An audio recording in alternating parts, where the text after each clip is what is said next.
Hello student, myself Dr. Sneha Babel, Assistant Professor, Accountancy and Business Statistics, Government Meera girls college Udaipur.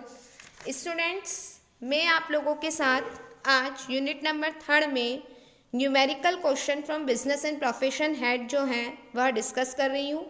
अलग अलग authors की मैं आप लोगों को बुक बता चुकी थी, जिसके के अंतर्गत आप लोगों को मैं अलग अलग प्रैक्टिकल क्वेश्चंस जो है वो करवा रही हूँ। मैं अगर आपको किसी भी बुक में से एक क्वेश्चन समझाती हूँ तो स्टूडेंट्स जो भी रेफरेंस बुक मैंने आपको अलग अलग बतलाई हैं उसमें बिजनेस एंड प्रोफेशन से रिलेटेड जो भी क्वेश्चंस हैं वो आप लोगों को करने हैं। अब तक के मेरे वीडियो में जो लास्ट वीडियो मेरा यूनिट नंबर 3 का था उसमें बिजनेस एंड प्रोफेशन के न्यूमेरिकल क्वेश्चंस मैंने बतलाए थे, जब यदि प्रश्न में प्रॉफिट एंड लॉस अकाउंट दे रखा हो। मैंने आपको अलग अलग इन्फॉर्मेशन दी थी कि जब इनकम एंड एक्सपेंडिचर दे रखा हो, जब रिसिप्ट एंड पेमेंट अकाउंट दे रखा हो या जब इन्फॉर्मेशन दे रखी हो तो किस तरीके से हम बिजनेस एंड प्रोफेशन में क्वेश्चन करेंगे। तो इसी का मैं आपको एक क्वेश्चन बतलाती हूँ। From the following particular of Shri, information दे रखी रिद्धकरण की, you are required to find out income from house property and income from business. Income and expenditure दे रखा है डेबिट साइड में और क्रेडिट साइड में इनकी जो इनकम्स हैं, एक्सपेंसेस दे रखी है।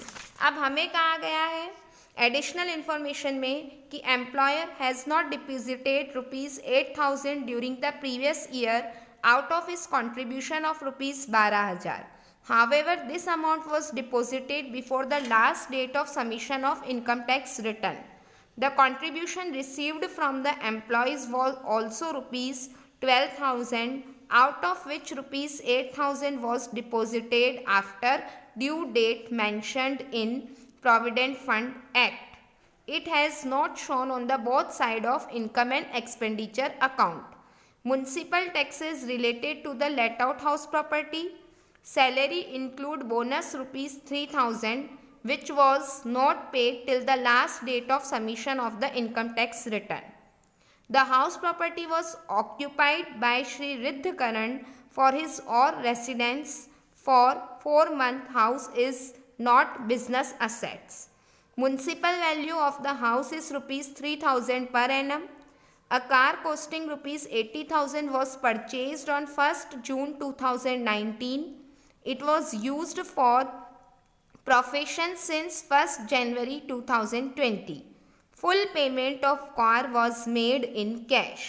A computer costing ₹60,000 was purchased for office use in November 2019. तो स्टूडेंट्स देखिए, यहाँ पे हमें इंफॉर्मेशन दे रखी है तो इसमें आपको हाउस प्रॉपर्टी की भी इनकम कैलकुलेट करनी पड़ेगी और income from business and profession भी निकालना है। इनकम एंड एक्सपेंडिचर अकाउंट आपने देखा है, उसमें कंप्यूटर पर हास नई दर, हास वाला डेप्रिसिएशन मैं आपको डिटेल में इस वीडियो के बाद जो मेरा नेक्स्ट वीडियो आएगा वो मैं डेप्रिसिएशन ही टॉपिक लूँगी। तो उसमें यह है कि यदि 180 डेज से कम यूज़ में अगर आप किसी असेट्स को लेते हैं तो आधा हास ही स्वीकृत होगा, 180 डेज से ज़्यादा है तो फुल डेप्रिसिएशन लगता है। कंप्यूटर पर हास की जो दर है वो 40% की दर से ज्ञात करके उसकी आधी राशि ही स्वीकृत की गई है, क्योंकि इसका प्रयोग 180 दिन से कम के लिए किया गया है। कार पर हास स्वीकार्य नहीं है क्योंकि कार के क्रय पर भुगतान पूर्णतः नकद में हुआ है जो लागत में सम्मिलित नहीं होगा। कर्मचारियों के वेतन में से काटा गया अंशदान पहले व्यवसाय की आय माना जाता है, क्योंकि इनकम प्राप्त हुई बिजनेस को, और करदाता को भविष्य निधि में जमा कराए गए अंशदान की व्यय के रूप में छूट भी तभी मिलती है। फिर बिजनेस को छूट कब मिलती है? जब निर्धारित तिथियों तक इसे संबंधित खाते में जमा करा दें। जैसे कि 12,000 रुपये में से 8,000 रुपये नहीं जमा कराए गए तो शेष 4,000 रुपये की तो छूट मिलेगी, तथा 8,000 रुपये की छूट कभी नहीं मिलेगी चाहे इसे बाद में जमा करा दिए गए हों, क्योंकि निर्धारित तिथि तक नहीं कराए थे 8,000। यदि नियोक्ता ने स्वयं का अंशदान गत वर्ष में जमा नहीं कराया है परंतु आयकर विवरणी प्रस्तुत करने की अंतिम तिथि से पूर्व जमा करा दिया है तो गत वर्ष की समाप्ति के बाद अंशदान जमा कराने पर भी अंशदान की छूट मिलेगी, क्योंकि इनकम टैक्स रिटर्न भरने से पहले पहले जमा करा दिया। यदि नियोक्ता ने स्वयं का अंशदान कर प्रतिवेदन प्रस्तुत करने की अंतिम तिथि के पश्चात जमा करा दिया हो तो इसकी छूट उसी गत वर्ष में मिलती है जिस गत वर्ष में संबंधित अंशदान खाते में जमा कराया गया है। पुत्र को दिए गए उपहार एवं जमा कराए गए जीवन बीमा प्रीमियम की राशि व्यय के रूप में क्या होती है? अस्वीकृत होती है। तो income from house property, municipal value, rent for let out period, GAV दोनों में से जो हायर है, म्युनिसिपल टैक्स 480, एनएवी आ गया। 30% का डिडक्शन एनएवी में से देते हैं तो taxable income from house property 1764। Income from business and profession में surplus as per income and expenditure account. Add expenses क्या है? डिसअलाउड, यानी जो एक्सपेंसेस हमने डेबिट साइड में एज ए एक्सपेंडिचर दिखा दिए लेकिन इनकम टैक्स ने कहा कि बिजनेस एंड प्रोफेशन में वो अलाउएबल खर्चे नहीं हैं तो उन्हें क्या कर दो? डिसअलाउड कर दो। डिसअलाउड मतलब ऐड कर दो।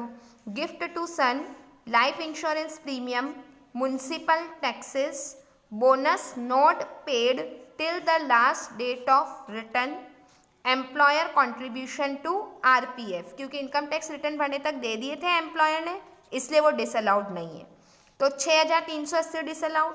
अब employees contribution to RPF treated as income, business को प्राप्त हुआ एम्प्लॉय का तो वो ऐसी इनकम जो कि नहीं दिखलाई गई थी तो अब दिखला दो तो 12,000 रुपये इनकम ऐड कर दो। अब less rent from house property not taxable under this head, क्योंकि 2400 रुपये हाउस प्रॉपर्टी में चला गया।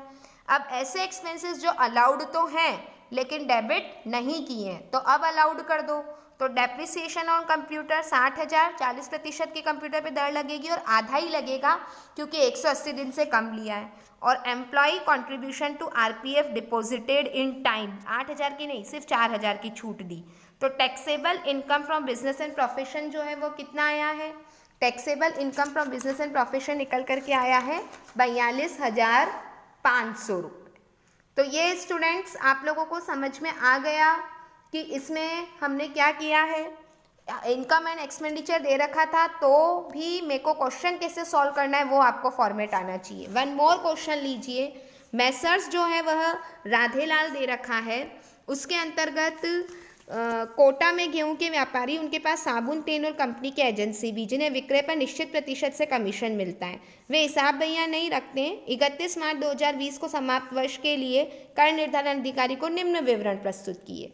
साबुन कंपनी से प्राप्त कमीशन, तेल से प्राप्त, तेल कंपनी से एजेंसी समाप्त होने पर क्षतिपूर्ति। वर्ष में गेहूं की 500 बोरियां 50,000 रुपये में खरीदी, 400 बोरियां 64,000 में बेच दी। दुकान खर्च हुआ। निर्धारण अधिकारी द्वारा जांच के बाद ज्ञात हुआ कि दुकान खर्च में निम्नलिखित राशियां सम्मिलित की गई हैं।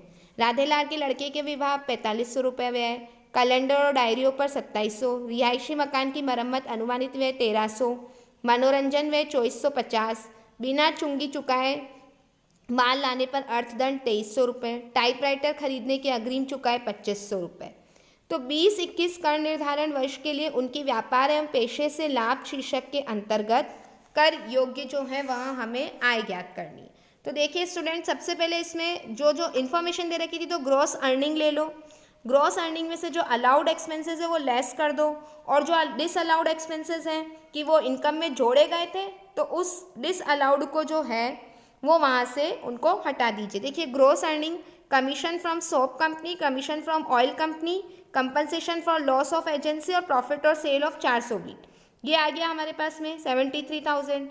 अब एक्सपेंसेस अलाउड इनकर्ड हुए 26,500 रुपये जो उनके दुकान खर्च था।